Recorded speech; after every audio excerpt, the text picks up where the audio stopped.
여러분은 변화를 좋아하는 편이십니까? 아니면 변화를 불편해하는 편이십니까?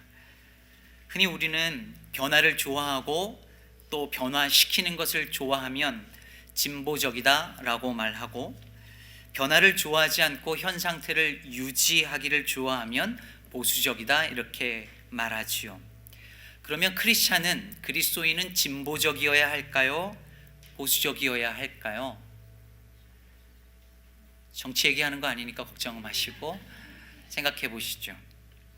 그리스도인은 보수적인 동시에 진보적이어야 합니다. 우리는 변하지 않는 복음을 믿고 고수한다는 점에서 보수적이죠. 아무리 세월이 변하고 시대가 바뀌어도 말씀 속에 있는 진리는 변하지 않고 우리를 향한 하나님의 사랑은 변하지 않음을 우리는 믿습니다. 동시에 우리는 우리 자신과 세상을 변화시키고자 한다는 점에서 진보적입니다. 예수 믿으면 사람이 변하고 또 그 변화된 그리스도인들이 모여서 세상의 변화를 꿈꿉니다.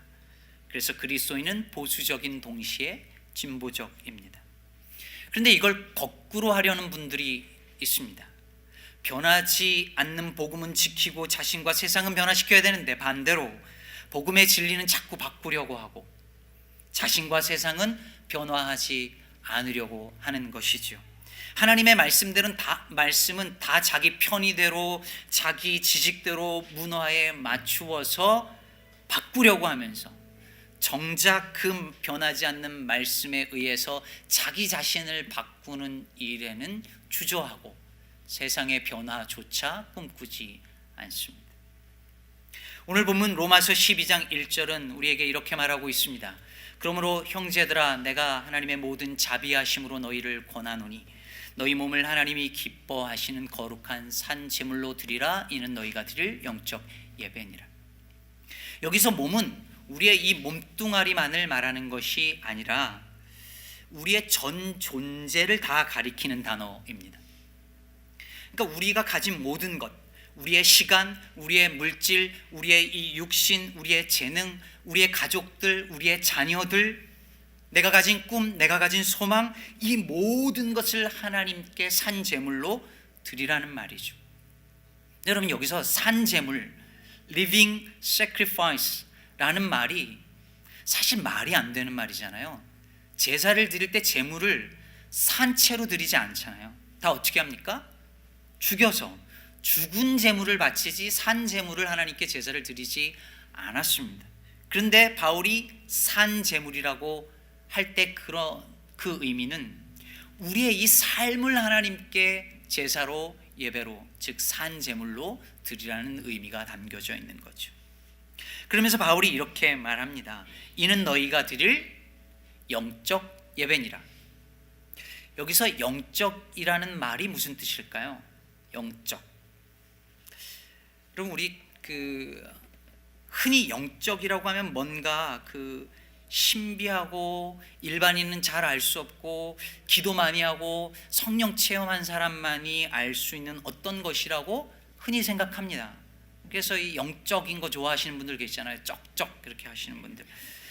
그래서 이분들은 이런 건 영적인 사람만 보이는 거야, 이렇게 말을 하기도 하고, 성경에 잘 이해가 안 되는 구절이 있으면 이런 건 영적으로 해석해야 돼, 이렇게 말하죠. 요한계시록 같은 거 특히 이런 건 영적으로 해석해야 돼, 이렇게 말하잖아요. 여러분, 이런 분들한테 속으시면 안 됩니다. 여기서 영적이라는 단어는 헬라어로 로기코스라고 하는데요, 로고스라는 단어의 형용사형이에요. 그리고 우리가 잘 아는 영어 단어 논리적인이라는 뜻의 logical이라는 단어가 여기서 나온 단어예요. 그러니까 이 단어 영적 그리고 로기코스라는 이 단어는 본래 합리적인, 논리적인 혹은 합당한, 마땅한 이런 의미를 가진 단어입니다. 그러니까 무슨 영적 해석이라고 하는 것이 신비하고 요상한 그런 해석을 말하는 것이 아니라 매우 합리적이고 논리적인 해석이죠. 그렇다면 여기서 영적 예배라는 말이 그럼 무슨 의미이겠습니까? 바울이 로마서를 쓸 때 오늘 본문이 12장 1절 2절인데요. 1장부터 11장까지 하나님께서 어떻게 그분의 은혜로 우리를 구원하셨는지, 그 복음의 영광스러움과 하나님의 그 섭리에 대하여서 설명하는데, 그리고 나서 12장으로 넘어가면서 이렇게 시작하죠. 그러므로, 이렇게 시작합니다. 그러니까 우리가 하나님의 전적인 은혜로 구원을 받고 그 영광스러운 복음을 깨달았다면, 그렇다면 그러므로 우리의 전 존재를 하나님이 기뻐하시는 거룩한 산 제물로 드리는 것이야말로 그 은혜에 합당한, 마땅한, 논리적인 귀결로서의 예배가 아니겠냐는 것이죠. 여러분, 그게 논리적으로 맞는 결론 아니겠습니까? 삶으로 드리는, 우리의 전 삶으로 드리는 예배야말로 우리가 받은 은혜에 대한 논리적인 결론이자 마땅한, 합당한 리액션이라고 하는 것이죠. 그런데 여기에 전제가 하나 있어요. 바울은 너희 몸을 하나님이 기뻐하시는 거룩한 산제물로 드리라고 했습니다. 다시 말해서 이 말은 우리가 우리의 모든 것을 다 드린다고 하더라도 그게 다 자동으로 하나님이 기뻐하시는 예배가 되지는 않는다는 거죠. 그럼 구약 성경에 보면 하나님이 이스라엘 백성들이 그 앞에 드리는 제사를 극도로 싫어하셔서 이 제물 다 가져가라고, 냄새도 맡기 싫다고, 심지어 역겨우니까 가져가라고 하는 구절들이 여러 차례 등장합니다. 어떨 때 그러셨습니까? 제물은 꼬박꼬박 갖다가 바치면서 우리 주변에 있는 가난한 자들과 약자들을 돌아보지 않고, 그리고 사회의 정의와 공의에는 눈 감고 오히려 불의에 동참하면서 예배드릴 때 하나님은 너희들의 예배가 역겹다라고 말씀하시면서 제물을 거절하셨어요. 제가 언젠가 그런 말을 들었어요. 생각하면서 들어보세요. 뻔한 예배를 드리면 뻔뻔해진다. 뻔한 예배를 드리면 뻔뻔해진다.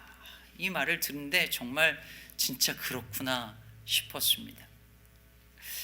여러분, 그냥 뻔한 예배 드리고 돌아가면요, 우리 모두 다 뻔뻔해져요. 근데 이 말을 듣고 그 반대도 마찬가지겠다는 생각이 들었어요. 뻔뻔해지면 뻔한 예배를 드리겠구나. 이스라엘 백성들이 하나님 앞에서 마음을 찢는, 마음의 변화 없이 형식적이고 뻔한 제사를 드리고, 그 뻔한 제사를 드린 후에 나 죄사함 받았다고 생각하니까 뻔뻔해지고, 그 뻔뻔해져서 사회로 나아가서 악을 저지르고, 그리고 그 뻔뻔한 얼굴로 다시 돌아와서 뻔한 제사를 드리는 이 악순환, 그 악순환의 반복, 그것을 하나님이 기뻐하실 리 없는 거죠. 사랑하는 여러분, 우리 정신 차려야 합니다. 오늘 저와 여러분의 예배가 뻔한 예배 되지 않게 되기를 축복합니다. 그러므로 중요한 것은 그냥 내 모든 것을 다 드린다고, 주일 성수하고 11조하고 새벽 예배 올린다고 해서 그게 자동적으로 영적 예배가 되는 것이 아니고 하나님이 기뻐하시는 예배가 되어야 한다라고 말하는 것이죠. 그래서 2절 후반부에 바울은 말하기를 하나님의 선하시고 기뻐하시고 온전하신 뜻이 무엇인지 분별하도록 하라 한 것입니다.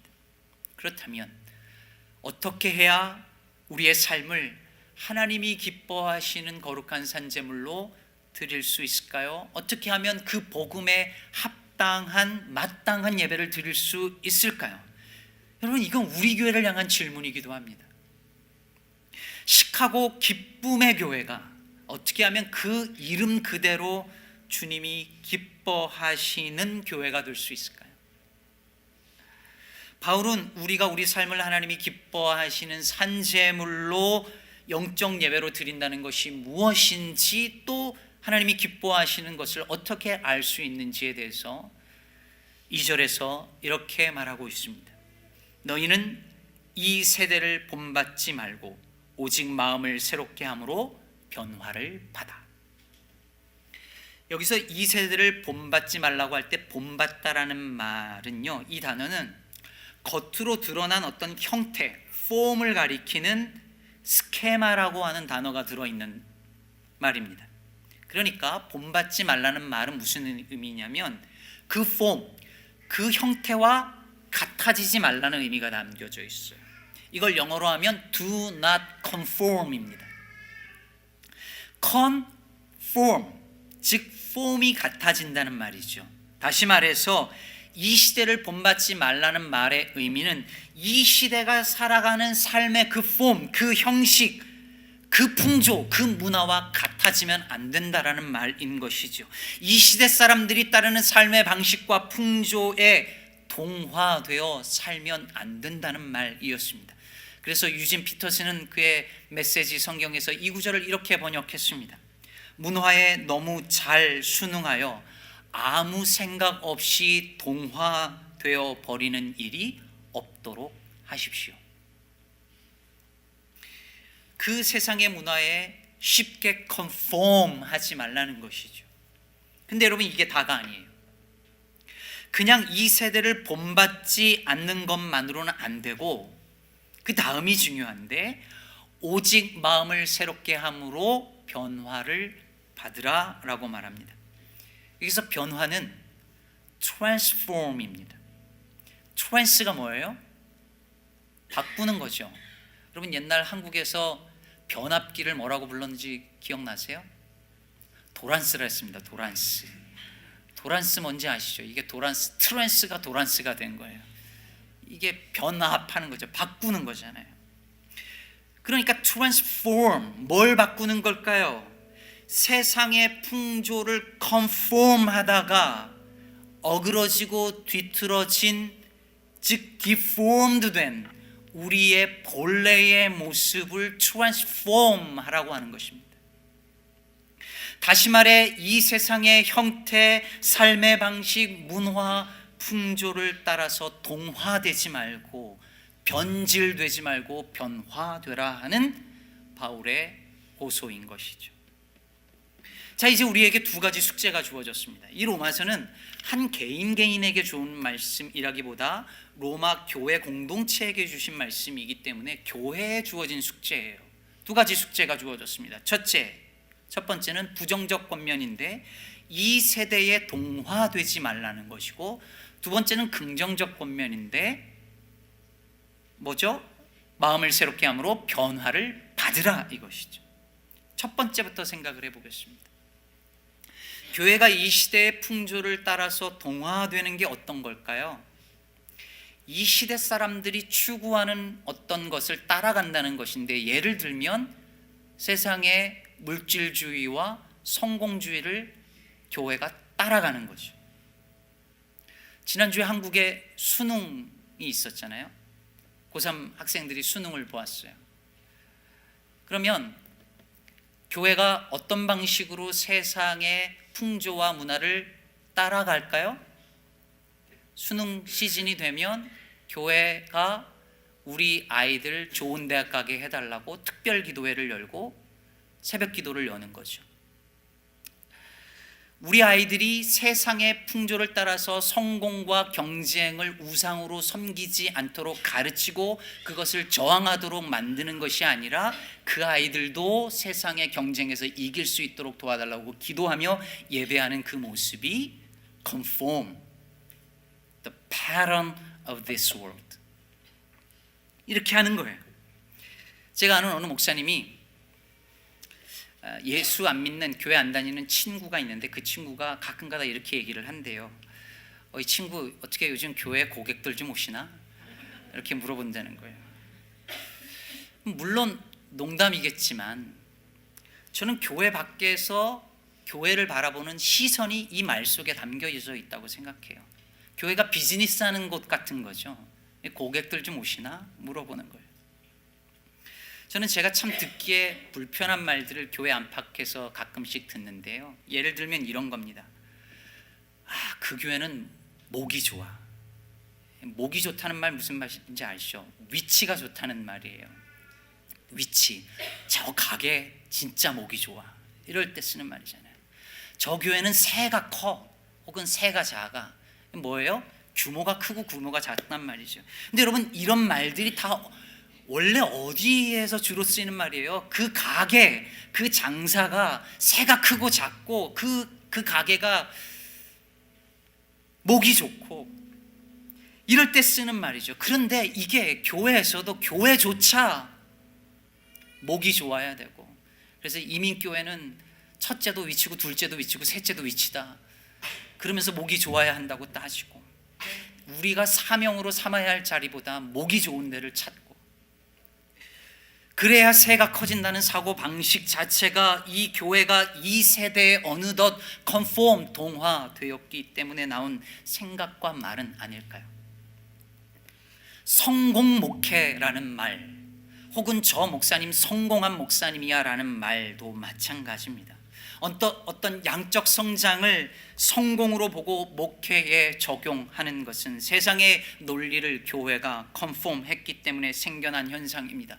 오늘날 교회들이 수도 없이 싸우고 갈등하고, 그래서 교회의 분열이 넘치고, 이민교회의 역사는 분열의 역사라는 말이 들려오고, 어떤 대형 교회는 수천억의 건물을 짓고 하나님이 다 하셨다며 자랑하고, 반대로 작은 교회들은 그런 교회를 비난하면서도 속으로 큰 교회를 부러워하며 욕망하는 이 모든 현상이 다 이 시대의 풍조를 따른 결과물들인 것이죠.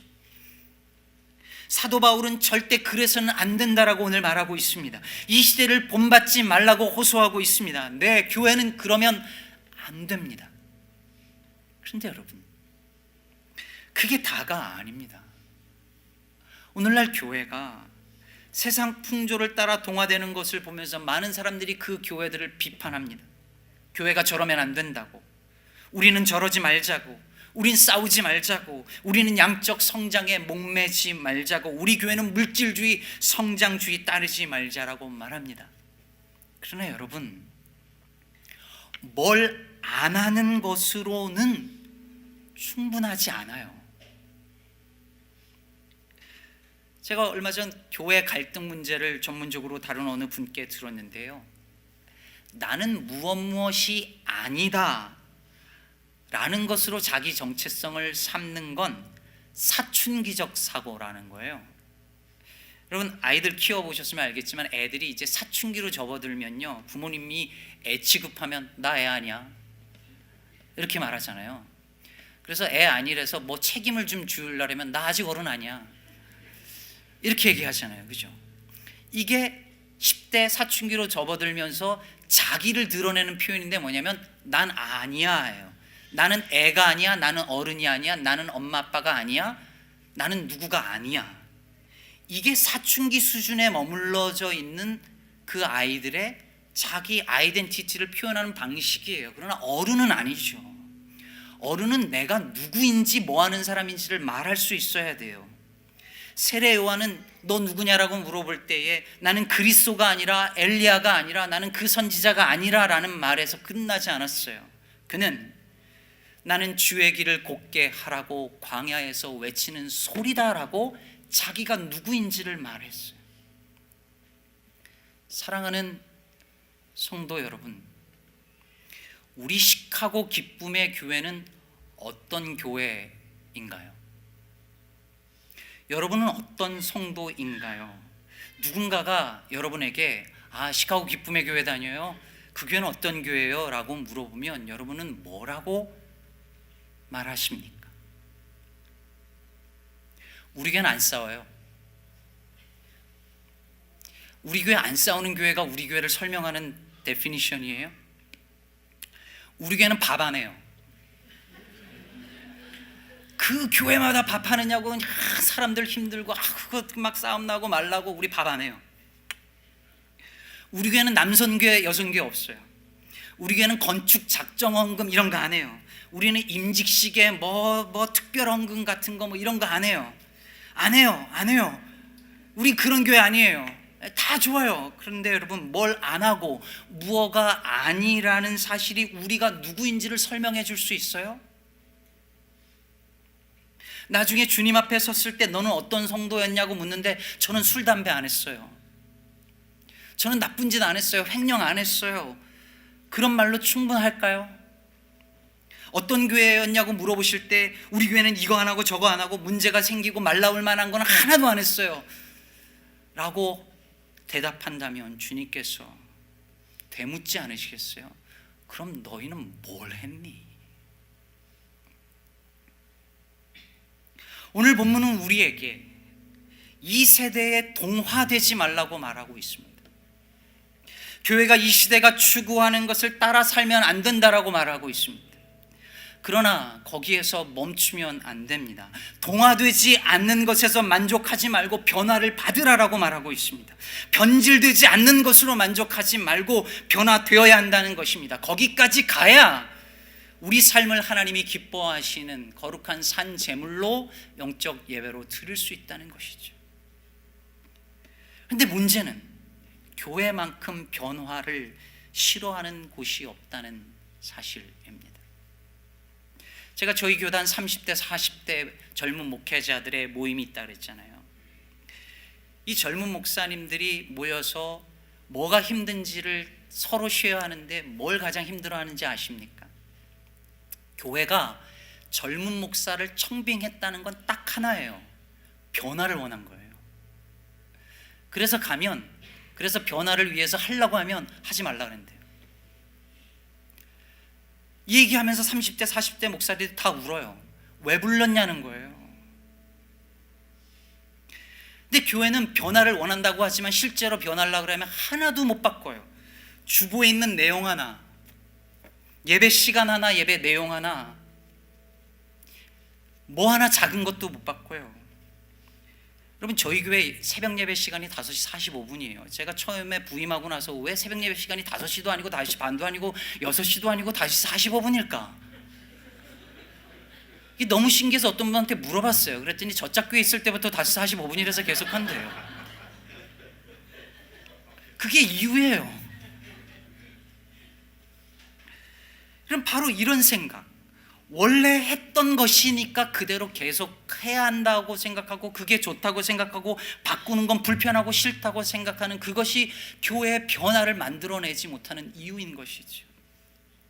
지금까지 신앙생활하면서 나는 이렇게 신앙생활했고 이게 내 신앙생활의 편한 것이고 이 예배가 있어야 되고 이 모임이 있어야 되고 이거는 이 시간에 해야 되고 광고는 꼭 설교 끝나고 해야 되고 이게 앞으로 가면 불편하고 이 모든 것이 그대로 내가 원하는 그 패턴에서 있어야 된다라고 생각할 때 교회는 절대 변화될 수 없습니다. 물론 모두가 변화를 싫어하는 것도 아니고 모든 변화를 다 싫어하는 것도 아닙니다. 이 그림 잠깐 보실까요? Who wants change? 변화를 원하는 사람 손 들라니까 다 들어요. 다음 장. Who wants to change? 누가 변화할 거냐고 물으니까 다 손을 내려요. 변화를 원하지만 그 변화의 대상이 내가 되는 건 싫은 거죠. 변화를 원하지만 그 변화가 나한테 불리한 쪽으로 오는 건 더 싫은 거죠. 마지막으로 한 장 더 있어요. Who wants to lead the change? 누가 변화를 이끌 것인가 그랬더니 다 가버렸어요.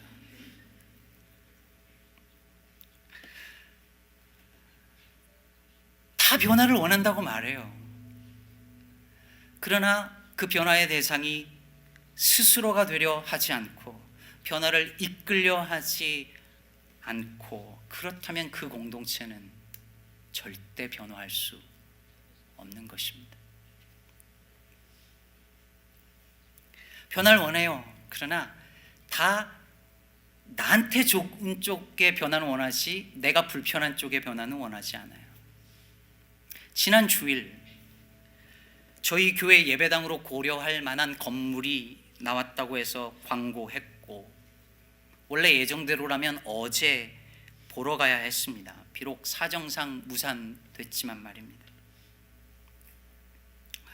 저는 이 일을 가만히 혼자 묵상하면서 그런 생각이 들었습니다. 이게 하나님께서 우리 교회를 잠깐 테스트한 게 아닌가 생각이 들었습니다. 우리 교회는 이 일에 준비가 되어 있는가? 이런 일에 우리 교회는 뭘 가장 우선순위로 여기는가를 잠시 테스트하신 것 아닌가 생각이 들었습니다. 몇 주 전에, 몇 달 전인가요? 제가 시애틀 형제교회 얘기를 잠깐 하면서 그 교회가 교회를 이전하려고 할 때 동쪽으로 갈까 서쪽으로 갈까 북쪽으로 갈까 남쪽으로 할까 다 그럴 때 자기 집 있는 근처로 와달라고, 다 그 교회는 동쪽에 사는 교인들은 동쪽으로 이동하게 해달라고, 서쪽에 사는 사람들은 서쪽으로 이동하게 해달라고, 교회가 거기 있으면 그 근처에 사는 사람들은 여기 있게 해달라고 기도할 때 그 교회 온 성도들이 기도의 제목을 바꿔서 하나님, 우리 교회가 나 편한 곳이 아니라 우리 교회에서 가장 연약한 사람들 근처로 가게 해주세요 라고 기도했다는 이야기 했었는데, 여러분은 지난주 건물 이야기를 듣고 어떻게 기도하셨나요? 제가 언젠가 필라델피아 사는 선배 목사님으로부터 들은 이야기가 있었어요. 그 목사님 섬기는 교회에 1시간 넘는 곳에서 예배를 드리러 오는 한 집사님이 있어서 목사님이 어느 날 미안해서 아유 교회가 너무 멀지요? 그랬더니 그 집사님이 그러더라는 거예요. 교회가 먼 게 아니고 제 집이 먼 거죠.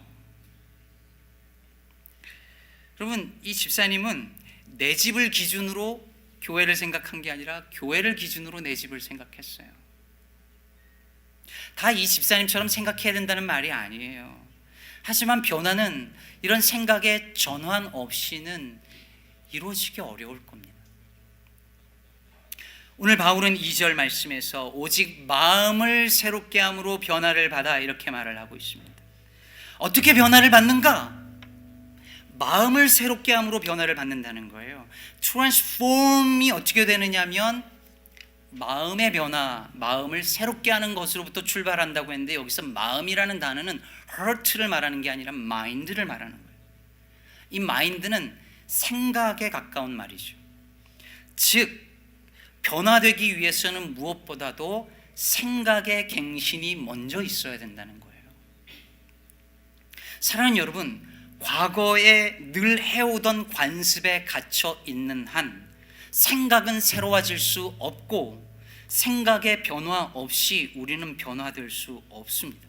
저는 우리 기쁨의 교회가 교회의 변화들을 위해서 새로운 생각들이, 교회가 원래의 우리의 하나님이 창조하셨던 그 교회의 폼, 그 원래의 모습으로 트랜스폼 되어지는, 그 본질로 트랜스폼 되어지기 위하여서 생각의 변화들이 계속 나오고 그 생각들이 우리 교회 안에서 실험되어지고 적용되어지고 연습되어질 수 있는 교회가 되어지기를 바랍니다.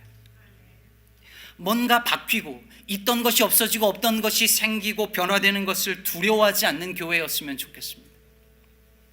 우리 안에 작은 관습, 굳어진 관습조차 하나 못 바꾸면서 어떻게 세상을 바꿀 수 있겠습니까? 저는 교회를 향한 몇 가지 생각들을 했습니다. 예를 들면 이런 것입니다. 저는 우리 교회에 하루속히 여성 장로님이 나오기를 바랍니다.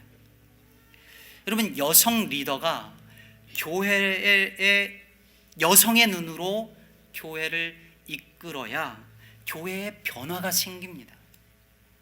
제가 담임 목회 지금 11년째인데 제 경험상 당회에서 남자 장로님들하고 회의하고 있으면요, 그렇게 드라이할 수가 없어요. 남자들은 대부분 일 중심이에요. 그래서 교회도 일과 목적으로만 계속 나가요. 사람을 잘 못 봐요. 우리 교회 성도님들이 어떠한지 개개인을 잘 못 봐요. 꼭 여자 장로님이 있으셨으면 좋겠어요. 올해는 이미 안 됐고 그렇지만 다음해에는 그런 장로님이 생겼으면 좋겠어요. 그런데 여러분 아십니까? 여성 장로 제일 안 뽑는 분들이 다 여자들이세요.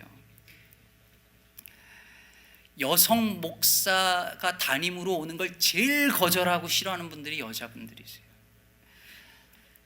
다 그렇다는 게 아니라 결국 그래서 안 되는 경우들을 너무 많이 봤어요.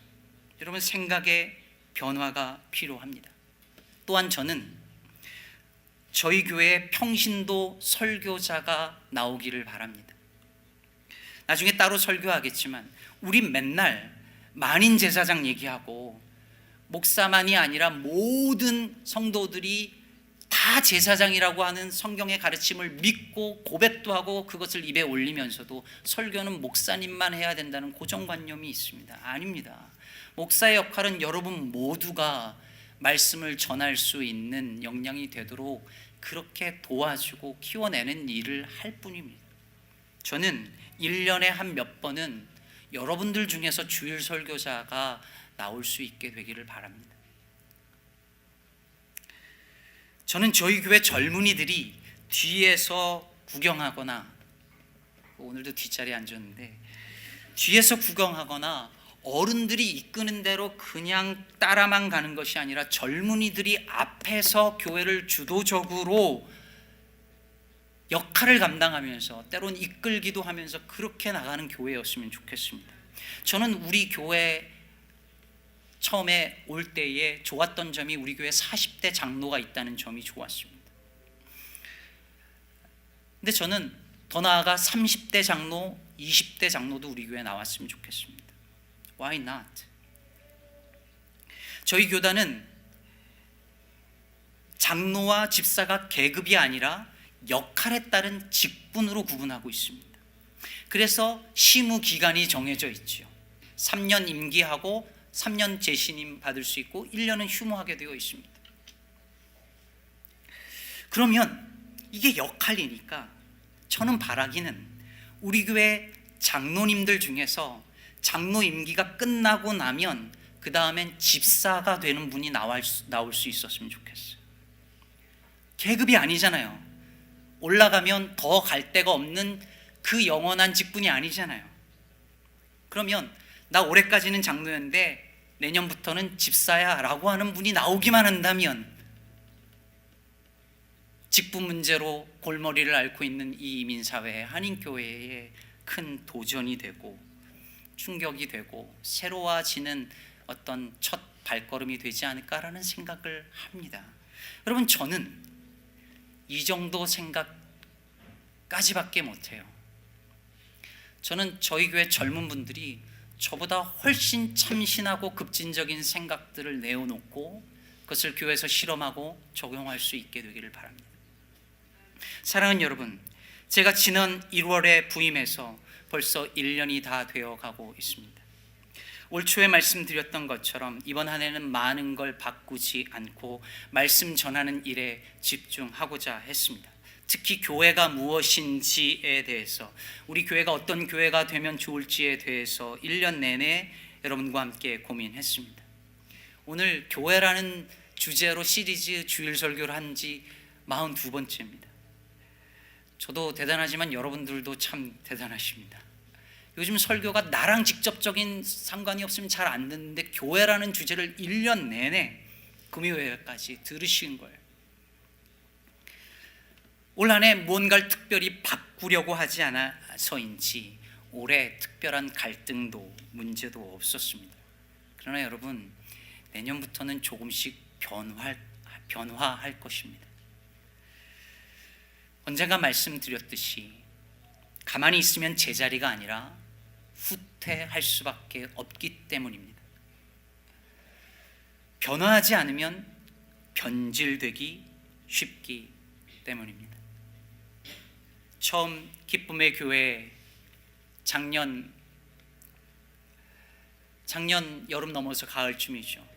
지원할 때에 우리 기쁨의 교회 청빙위원회에서 저에게 목회 비전이 뭔지 써내려 말씀하셨습니다. 그래서 제가 그 교회를 내가 모르는데 어떻게 목회 비전을 써내냐라고 답을 드리면서 대신 제가 중요하게 생각하는 핵심 가치들 6개를 말씀을 드렸습니다. 그것이 묵상, 일상, 세상, 공동체성, 공교회성, 공공성이었습니다. 그리고 올 한 해 동안 저는 이것이 저 혼자만의 비전이 아니라 우리 교회가 함께 꿈꿀 수 있는 교회 비전이 될 수 있는지를 기도했습니다. 설교에도 자주 언급했습니다. 그리고 한 해가 마무리되어져 가는 지금 저는 그럴 수 있겠다라는 생각과 그러고 싶다라는 마음이 들었습니다. 그리고 당회원들도 여기에 마음을 모아 주셨습니다. 그래서 사랑하는 여러분, 앞으로 저희 기쁨의 교회는 이 6가지의 가치를 실현하고자 애쓸 것이고, 그리고 최소한 앞으로 3년간은 묵상, 일상, 세상 이 3가지의 가치와 사역을 중심으로 변화를 시도해 나갈 것입니다. 특히 내년은 묵상, 그 다음에는 일상, 그 다음에는 세상, 이 키워드가 되어서 교회를 바르게 건강하게 세워나가기를 원합니다. 기쁨의 교회가 어떤 교회냐고 누군가 물어본다면 지금 명확하게 답변할 수 없을지도 모릅니다. 그러나 어떤 교회가 되기를 원하느냐고 묻는다면 할 말이 있습니다. 모든 성도들이 하나님 나라 중심의 말씀 묵상을 체질화하고 그 묵상을 통하여 발견한 하나님 나라의 가치를 일상에서 적용하고 누리며, 그리고 세상의 한 모퉁이라도 하나님 나라의 모습으로 변화시켜 나가는 일에 쓰임받는 제자들의 공동체가 되는 것, 그것이 우리 기쁨의 교회가 앞으로 되어졌으면 하는 저의 꿈이고 바람입니다. 이것이 저 혼자만의 꿈이 아니라 여러분과 함께 꾸는 하나님의 꿈이 되었으면 좋겠습니다. 이 꿈을 위해 이 세대를 본받지 말고 오직 마음을 새롭게 함으로 변화를 받아 하나님의 선하시고 기뻐하시고 온전하신 뜻이 무엇인지 분별하는 우리 시카고 기쁨의 교회 되어지기를 주님의 이름으로 축복합니다.